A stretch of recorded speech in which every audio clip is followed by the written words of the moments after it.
कहानी की शुरुआत में बताया जाता है कि यहाँ एक गांव है जिसका नाम यूटा है। यूटा का मतलब नदी के पास वाला गांव। यहाँ पर एक लड़के का परिवार रहता है जिसका नाम क्याओ होता है और कहानी में बताया जाता है कि क्याओ अपना बचपन किसी वजह से भूल चुका है। और ये भी बताया जाता है कि इस गांव पर एक बार किसी ने हमला कर दिया था और इस गांव के ना दिखने वाले देवताओं ने उससे रक्षा की थी। कहा जाता है कि लड़ाई में उन्होंने उस राक्षस की आंख भी निकाल ली थी, लेकिन गांव के किसी लोग ने उसे आज तक नहीं देखा। और कहानी की शुरुआत में वही लड़का दिखाया जाता है जिसका नाम क्याओ होता है। वह पुलिस की वर्दी पहने हुए होता है।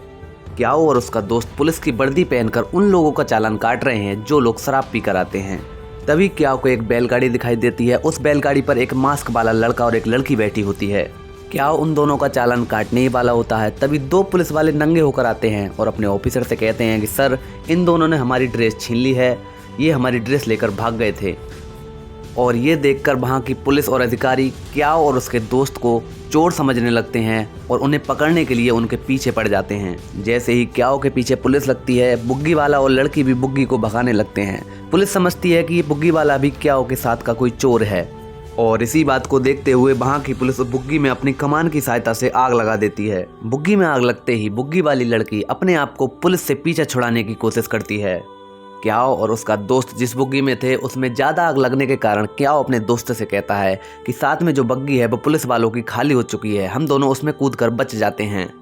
और तभी क्याओ और उसका दोस्त उस बुग्गी में कूद जाते हैं। तभी दिखाया जाता है कि क्याओ घोड़ा लेकर भाग जाता है और आगे बहुत बड़ा धमाका होता है जिससे सभी पुलिस वाले और क्याओ देखकर डर जाते हैं। तभी कहानी में आगे दिखाया जाता है कि दो पक्षी उड़ रहे होते हैं और वे उस हवेली में जाते ही दो व्यक्तियों में परिवर्तित हो जाते हैं। फिर कहानी में वही शैतान दिखाया जाता है जिसकी आंख उन रक्षा करने वाले देवताओं ने निकाल ली थी।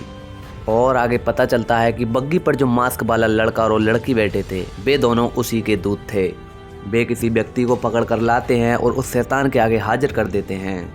और तभी शैतान उस आदमी को बहुत डराता है और अपनी आंख के द्वारा एक सांप निकालता है और सामने वाले की आंख को निकालकर अपनी आंख के अंदर ले जाता है। देखने में ये दृश्य बहुत ही खतरनाक लगता है। तभी शैतान अपने दूतों से बताता है कि जिस आदमी की मुझे तलाश थी ये वो आदमी नहीं है, ये आदमी नकली है। और तभी उसके दोनों दूत उससे माफ़ी मांगते हैं और कहते हैं कि अगली बार ऐसी गलती नहीं होगी, कृपया उन्हें एक मौका और दिया जाए। इस बात पर शैतान उन्हें एक मौका और दे देता है और उनसे कहता है कि आगे से कोई भी भूल चूक नहीं होनी चाहिए, वरना तुम दोनों जिंदा नहीं बचोगे। और कहानी के अगले सीन में क्याओ और उसके दोस्त को नाव पर बैठकर गाना गाते हुए दिखाया जाता है। और अगले सीन में दिखाया जाता है कि गांव में एक गाने वाला शो होने वाला है जिसमें क्याओ और उसका दोस्त जाते हैं। वहां जाने पर क्याओ की मुलाकात उसके पुराने दोस्त और उसके होने वाली बीवी से होती है, लेकिन क्याओ उन्हें पहचान नहीं पाता है और वे दोनों क्याओ को पहचान लेते हैं। क्याओ इसलिए नहीं पहचान पाता है क्योंकि वह अपना बचपन भूल चुका होता है, इसलिए क्याओ वहां से चला जाता है। आगे पता चलता है कि क्याओ और उसका दोस्त चोर होते हैं। वे लड़ाई में किसी की चेन मार कर ले आते हैं और अगले सीन में क्याओ वहां से जा ही रहा होता है तभी उसके सिर पर एक बहुत जोर से डंडा पड़ता है और वह वहीं बेहोश होकर गिर पड़ता है। आगे पता चलता है कि उसकी आंख एक तहखाने में खुलती है जो कि एक सुअरों और कुत्तों का होता है। तभी क्याओ देखता है कि जेल के अंदर से 3 आदमी निकलते हैं और वह उनसे बातें करने लगता है। क्याओ का दोस्त ये देखकर बेहोश हो जाता है कि उन तीनों आदमियों के सिर कटे हुए थे, लेकिन क्याओ को ये सब दिखाई नहीं दे रहा था। अगले ही क्षण क्याओ और उसका दोस्त देखते हैं कि एक कुत्ता होता है जो उनकी तरफ आ रहा होता है और कुत्ता उनसे आकर बातें करने लगता है। ये देखकर क्याओ का दोस्त बेहोश हो जाता है और अगले ही क्षण वो कुत्ता एक इंसान के रूप में धारण हो जाता है और वह इंसान क्याओ से कहता है कि मुझे तुम्हारे ही जैसे ईमानदार और धांसू लड़के की जरूरत थी। वह इंसान एक जादूगर होता है और क्याओ से सारी बात बता देता है और क्याओ से कहता है कि जब भी तुम्हें मेरी जरूरत पड़े या तुम्हें जादू सीखना हो तो मेरे पास आ जाना, मैं तुम्हें सब सिखा दूंगा। और क्याओ से कहता है कि मैं तुमसे जादू क्यों सीखूंगा। इस बात पर जादूगर कहता है, क्या तुम अपने पिता के बारे में जानना नहीं चाहोगे। और पिता के बारे में जानने के लिए वह उत्सुक हो जाता है क्योंकि वह अपना बचपन भूल चुका था।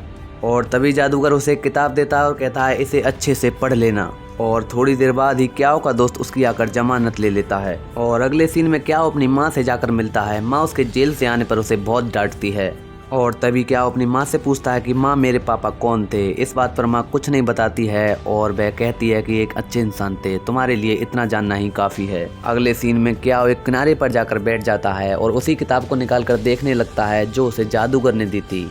तभी नदी में से एक हाथ निकलता है और क्याओ को नदी के अंदर खींच लिया जाता है। क्याओ देखता है कि वह एक अजीब सी जगह आकर गिरता है और क्याओ वहाँ जाकर देखता है कि वहाँ पर वही जादूगर एक कुर्सी पर बैठा होता है। जादूगर क्याओ को देखकर बहुत खुश होता है और अपनी गुफा में जाने से पहले एक मंत्र पढ़ता है। मंत्र में देखता है कि एक बच्चा कार्टून की तरह वहाँ पर आ जाता है और जादूगर क्याओ को अपने गुफा में लेकर आता है और बताता है कि इस गुफा में इतनी इतनी पुरानी चीजें हैं जिनकी तुम कल्पना भी नहीं कर सकते हो। और जादूगर क्याओ को सिखाता है कि तुम्हें जादू सीखने से पहले अपनी सभी इंद्रियों को एक साथ कंपन कराना होगा, इसी को हम जादू कहते हैं। लेकिन क्याओ इतनी शक्तियां देखकर उनके जादू पर कोई ध्यान नहीं दे पाता है। और अगले सीन में क्याओ के हाथों में एक जादू की किताब दी जाती है जिसमें जादू के 9 मंत्र लिखे हुए होते हैं। और तभी जादूगर द्वारा क्याओ को बताया जाता है कि बिना कुछ सोचे समझे मंत्रों का उच्चारण मत करना। लेकिन क्याओ मंत्रों का उच्चारण कर देता है और अचानक वह अजीब सी जगह आ जाता है। वहां आकर क्याओ देखता है कि 2 लड़कियां नहा रही होती हैं और उनके द्वारा यही जिक्र हो रही होती है कि क्याओ कितना हैंडसम दिखता है। और मूवी के अगले सीन में क्याओ को वही मास्क वाला आदमी और वो लड़की दिखते हैं। वह छुपकर उनकी बातें सुनने लगता है। इतनी देर में क्याओ कुछ सुन पाता तभी उसका दोस्त चांग उसे मिल जाता है और कहने लगता है कि तुम यहाँ पर कैसे पहुँचे, और यहाँ पर पहुँच ही गए हो तो चलो मैं तुम्हें अपने परिवार के साथ खाना खिलवाता हूँ। और आगे चलने पर उसे चांग की होने वाली पत्नी से भी मुलाकात होती है जिसका नाम पिम होता है। क्याओ के खाने की टेबल पर बैठते ही 2 महिलाएं आपस में बातें करने लगती हैं कि क्याओ के पिता कितने बड़े गद्दार थे। लेकिन क्याओ इस बेइज्जती को सहन नहीं कर पाता है और वहाँ से उठकर चला जाता है। और तभी क्याओ का दोस्त चांग अपने परिवार की तरफ से क्याओ से माफी मांगता है। इस बात पर क्याओ उसे माफ कर देता है और तभी पार्टी शुरू हो जाती है। लड़की क्याओ को बताने की कोशिश करती है कि बचपन में उससे प्यार करती थी, लेकिन क्याओ अपना बचपन भूल चुका होता है। वह बताती है तुम्हारे चले जाने के बाद मेरी शादी चांग के साथ तय कर दी थी। और वह क्याओ से बताती है कि अब भी तुम्हें लाइक करती है लेकिन शादी चांग से ही करनी पड़ेगी। कहानी के अगले सीन में क्याओ की मां को लेटर मिलता है कि क्याओ फौज में भर्ती होने जा रहा है। और आगे क्याओ और उसका दोस्त फौज की लाइन में लग जाते हैं। नंबर आने पर वहां का फौजी पूछता है कि तुम किस कबीले से हो। इस बात का जवाब क्याओ के पास नहीं होता है क्योंकि वह गांव से निकाल दिया गया था। लेकिन तभी क्याओ का दोस्त चांग आ जाता है और कहता है कि ये मेरी पहचान वाले हैं, आप इन्हें अंदर कर सकते हो। और इस बात पर फौजी उन्हें अंदर कर लेता है। अगले सीन में क्याओ एक दीवार पर लगे निशान को देखता है और निशान को देखकर वह रुक जाता है। इस बात पर क्याओ का दोस्त उससे पूछता है कि तुम इस निशान को इतना घूर क्यों रहे हो। क्याओ कहता है कि ये निशान मुझे कुछ याद दिलाता है लेकिन पता नहीं क्या याद दिला रहा है। और अगले सीन में क्याओ जादूगर से पूछता है कि क्या आपने कभी उन्हें देखा है जो बिना देखे हमारी रक्षा करते हैं। ये सुनते ही जादूगर क्याओ को देखने लगता है और पूछता है कि तुम उनके बारे में क्यों जानना चाहते हो।